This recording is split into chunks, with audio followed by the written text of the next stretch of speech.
النهاردة مش ترند عادي، تصريحات جريئة وتلميحات تقيلة خلت السوشيال ميديا تنقسم نصين، نص مع الكلام والنص التاني ضده. سما المصري طلعت واتكلمت وهاجمت محمد رمضان بسبب اللي حصل في الفيديو اللي نزلته امبارح.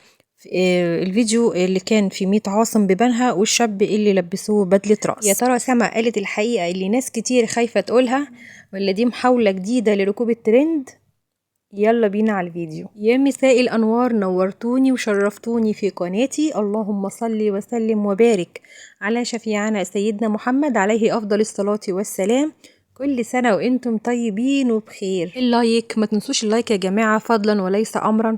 على فكرة اللايك ببلاش، لأن اللايك ده اللي بيرفع الفيديو بيخليه ينتشر. محتاجة دعمكم بجد علشان القناة تكبر وتقف على رجليها. علقت الفنانة سما المصري على الواقعة اللي حصلت للشاب بقرية ميت عاصم التابعة لمركز بنها، الواقعة اللي فعلا هزت مواقع التواصل الاجتماعي، وكتبت منشور على صفحتها فيسبوك وقالت بالنص كده: الله يسامحك ويسامحني، أنا وإنت اشتركنا في لخبطة ذوق جيل كامل. أنا باللبس الأوفر والحركات الأوفر اللي كنت للأسف بعملها عن غير قصد، وانت ببعض أعمالك الفنية اللي كانت بتحرض على البلطجة والعنف والناس كانت بتقلدها.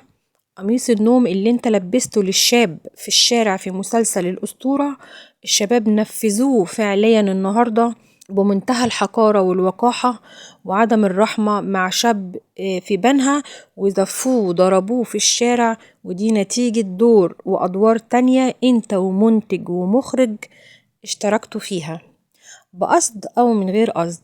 بوظت شباب كتير لأنهم بيقلدوها. ياريت ما تعملش النمط ده تاني يا فنان، وتختار أدوارك زي ما أنا بدأت أختار طريقي الصح، وبحاول أكمله للآخر. والله كلام منطقي وجميل جدا وكمية تصالح مع النفس، أتمنى أن يكون فعلا نابع من جواكي ومكملة فيه. سما هنا ما اتهمتش محمد رمضان لوحده في اللي حصل، دي كمان اتهمت نفسها واعترفت انها كانت مخطئة في الاعمال والادوار اللي كانت بتعملها، وان ربنا تاب عليها وخلاص ما بقتش بتعمل الادوار دي تاني. وقدمت له النصيحة انه بعد كده يختار ادواره علشان الشباب بتقلده. المهم تفاعل عدد من المتابعين على منشور سما، منهم اللي علق وقال: منتهى التصالح مع النفس، أول التوبة الاعتراف بالذنب، ربنا يثبتك يا رب. وتعليق تاني برضو قال لها: شابو يا سما، لخصت كلمتين من الآخر بس في الجون، وربنا يثبتك، وحلو قوي التصالح مع النفس ده. وتعليق بيقول: تفتكروا الدراما لها تأثير سلبي على الواقع؟ أكيد طبعا، مش محتاجة كلام. ده احنا دلوقتي أغلبنا بقى بيقلد السلبي عن الحاجة الإيجابية، دي حقيقة، وده اللي احنا بنشوفه دلوقتي. وفي المقابل اختلف آراء ناس تانية معاها باعتبار ان المشهد اللي كان في الأسطورة هو انعكاس للواقع، وحد قال انه أول مرة شاف حادثة زي كده كان في 2009، ومسلسلات محمد رمضان مش بتجيب حاجة من بره. وحد تاني قال ان القصة دي بتحصل من قبل محمد رمضان اصلا ما يتولد، بلاش سطحية، واي حد من منطقة شعبية عارف ان دي حاجات بتحصل من قديم الازل. لا حول ولا قوة الا بالله. والله انا مش هحجر على رأي حد، بس الكلام ده ما كناش عمرنا بنشوفه ولا بيحصل زمان. ما ظهرش الا لما انتشرت افلام البلطجة والدراما السلبية، الدراما اللي مليانة بالبلاوي، اللي انتشر معاها القتل والسرقة والمخدرات وحالات الاغتصاب وحاجات شبه اللي حصل من كام يوم. ما هو مش معقول يعني كلنا غلط ورأينا في الدراما السلبية وفي أفلام البلطجة واللي كان بيقدمه محمد رمضان، يعني احنا كلنا غلط، والناس اللي لسه بتدافع عن محمد رمضان على عينيها غمامة. مش فاهمين احنا يعني انتوا بتدافعوا عن ايه وبتتكلموا في ايه.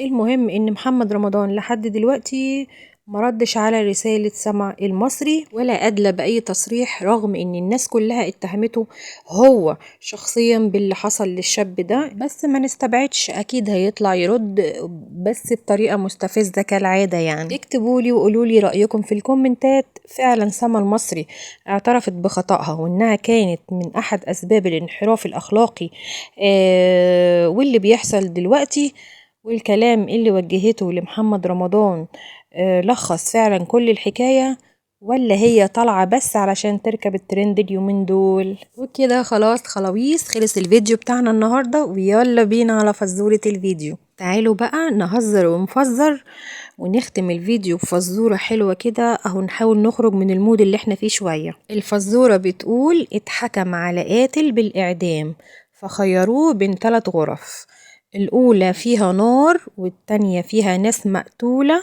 والتالتة فيها أسود مكلتش من سنين. طب أنهي غرفة فيهم اللي مش خطر عليه؟